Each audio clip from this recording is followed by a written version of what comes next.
Good morning, dear students. Dear students, today we will solve some another types of questions which is based on ratio.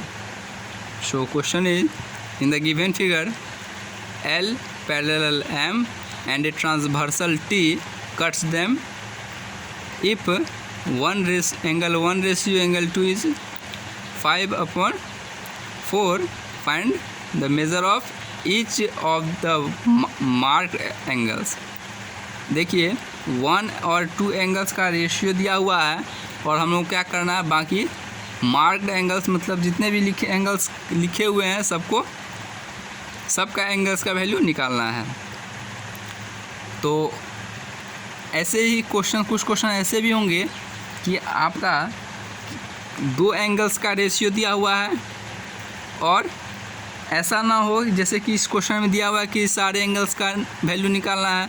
तो कुछ question में ऐसा होगा कि 2 ही 3 angles को निकालना है, तो आपको इसी मेथड से बनाना है। ठीक है, जिसका निकालने के लिए कहेगा उतना ही निकाल के छोड़ देना है। ठीक है, चलिए हम लोग शुरू करते हैं। तो सबसे पहले देखिए कि 4 का 1 और 2 का रेशियो दिया है 5/4 है ना। तो मान लेते हैं कि इस रेशियो में x है, तो let angle 1 = 5x and 2 = 4x। अब देखिए कि ये 1 एंगल एंड 2 एंगल एक ही लाइन पे है ना। एक ही लाइन पे अगर है तो हम लोग पिछले क्लासेस में बहुत पढ़ चुके हैं, अगर एक ही लाइन पे एंगल्स बनते हैं तो सम ऑफ एंगल्स कितना होता है, 180 होता है ना।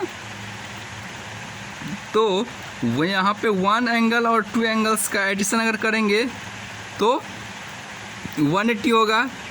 चलिए एंगल 1 को हम लोग माने हैं 5x और एंगल्स 2 को माने हैं 4x। तो 4x और 5x और 4x 9x हो गया, 9 और ये 180 कैंसिल हो गया 20 टाइम्स, x इक्वल निकल गया आपका 20। अब चलिए हम लोग क्या करते हैं, एंगल 1 निकालते हैं। तो एंगल 1 को हम लोग माने थे क्या 5x, तो 5 और x का वैल्यू निकला अभी कितना 20, तो 5 × 20 हो गया आपका कितना 100 हो गया। इसी मेथड से ये देखिए एंगल 2 को हम लोग माने थे 4x, तो 4x का value 20, it means angle 2 equal निकल के कितना आपका 80। चलिए अब देखिए हम लोग पिछले क्लास में इस टाइप का सवाल सॉल्व कर चुके हैं कि एंगल 1 जो है किसके इक्वल होगा, एंगल 3 के। क्योंकि ये वर्टिकली अपोजिट एंगल है ना। यहाँ देखिए यहाँ पे एंगल 1 है और एंगल 3 कहाँ है, ये है वर्टिकली अपोजिट एंगल है ये।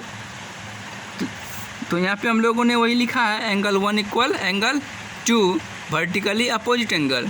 अब बताइए अगर ये एंगल इक्वल है और 1 का वैल्यू अगर 100 डिग्री है तो 3 का भी कितना होगा 100 डिग्री होगा ना। तो इसीलिए एंगल 3 का भी वैल्यू कितना हो गया 100। सेम इसी मेथड से देखिए कि 2 और 4 भी क्या होगा, इक्वल होगा, वर्टिकली अपोजिट एंगल्स के होगा। तो 2 का वैल्यू निकला है 80, तो 4 का भी वैल्यू कितना होगा 80 ही होगा ना। यहाँ देखिए ये लिखा है angle 2 = angle 4, so angle 4 equal कितना होगा 80 होगा, क्योंकि दोनों इक्वल है। अब आगे बढ़ते हैं। L parallel M and T is the transversal, so यहाँ देखिए ये 3 और 5 ये भी तो इक्वल होगा। क्योंकि ये अल्टरनेट इंटीरियर एंगल है, तो ये भी इक्वल होते हैं। तो एंगल 3 और एंगल 5 क्या होगा इक्वल होगा, और एंगल 3 का वैल्यू अगर 100 निकला है तो 5 का भी कितना होगा 100 ही होगा।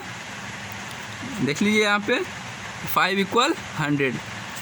जब देखिए यहाँ पे एंगल 3 और एंगल 5 इक्वल है तो 4 और 6 भी तो इक्वल होगा, है ना। तो 4 और 6 भी क्या हो गया इक्वल हो गया। और जब 4 का वैल्यू ऊपर में देखेंगे आप लोग तो 80 आएगा, आया है तो 6 का वैल्यू कितना होगा, 80 ही होगा। अच्छा, अब बच गया आपका 7 और 8। ये देखिए 3 और 7 ये क्या कॉरस्पॉन्डिंग एंगल है ना। आप लोग थोड़ा सा पिछले क्लासेस के वीडियोस भी देखेंगे और पढ़ेंगे तो आपको बहुत अच्छी तरह समझ में आएगी। 3 और 5 क्या है, इक्वल होगा, कॉरस्पॉन्डिंग एंगल है। तो 3 और 7, तो 3 और 7 इक्वल होगा। 3 का वैल्यू 100 तो 7 का वैल्यू भी 100। और जब इधर देखिए 3 और 7 इक्वल है तो 4 और 8 भी इक्वल होगा। तो 4 का वैल्यू 80 निकला था तो इसलिए 8 का वैल्यू भी 8 होगा। अब इसी मैथ प्रकार से देखिए कि सारे के सारे एंगल्स निकल गए। Hope you all understand. Okay, thank you and have a nice day.